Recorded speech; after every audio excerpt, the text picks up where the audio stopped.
As the Buddha had lived this sheltered life, when he looked all around him, even though he had everything, he still felt that something was missing.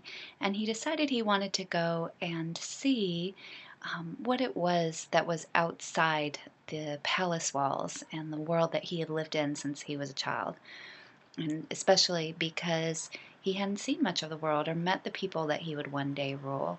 And also because he had a sense that despite having everything, something was missing.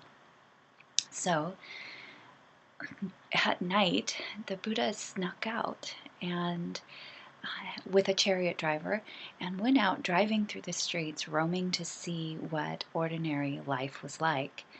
And as they were driving down the street, he passed an old man who was bent over and decrepit and wrinkly.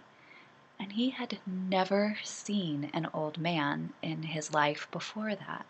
His father had deliberately surrounded him with images of youth and youthful, beautiful people. And so suddenly he saw this man and didn't understand and asked his chariot driver, "What is it that I'm seeing?" And the driver said, "Oh, well, this is aging. This is old age.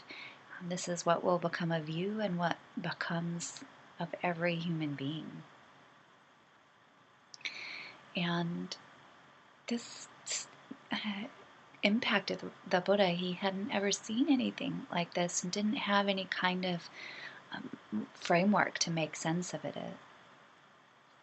Then again, another time they were driving, and as they were driving through the streets, he saw there was a diseased person, and the disease had eaten up his skin, and there was something heinously wrong with this person, and he'd never seen disease before. And he asked the chariot driver, "What is it that I'm seeing?" And the chariot driver said, "Well, what you're seeing is illness. And this is something that happens to all people, and one day it will happen to you." And again, he had no framework to understand this and was in shock. And then again, as they traveled through the city, he saw a person who was being carried by his family. And they all had this body laid out on a stretcher, and they were walking and crying and saying religious prayers. And he asked the chariot driver, "What is this?"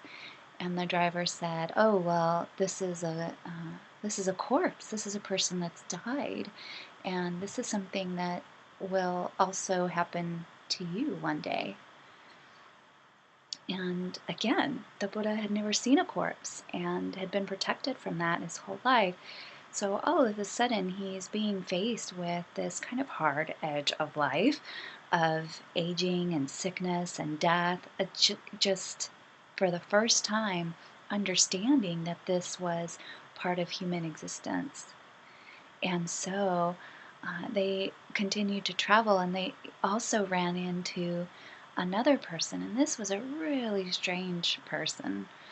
This one was one of the shramanas, the renunciates, an ascetic, a spiritual wanderer.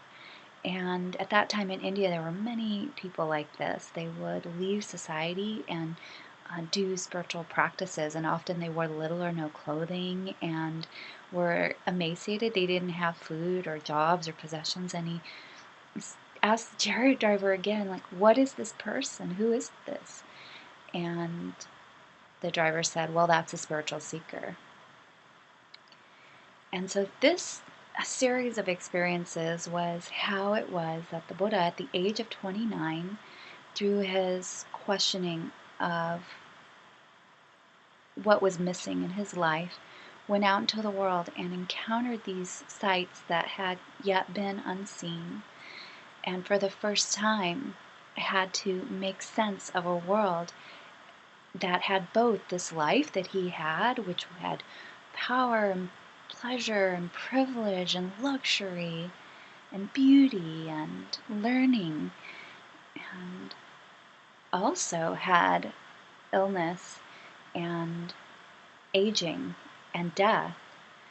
And trying to make sense of both of those things, that juxtaposition of the experience of both everything one would want and all of these kinds of razor's edge experiences, trying to make sense of that juxtaposition and how that was life, led the Buddha to become a spiritual seeker himself. And so at the age of 29, in the middle of the night, he snuck out from his lifelong home and, leaving it behind, decided to go and find out what this life of a spiritual seeker was all about. And they say in the legend that he waited till everyone was asleep, and at the end of a party after having too much to drink, that they were all too intoxicated to notice that he was able to leave by himself.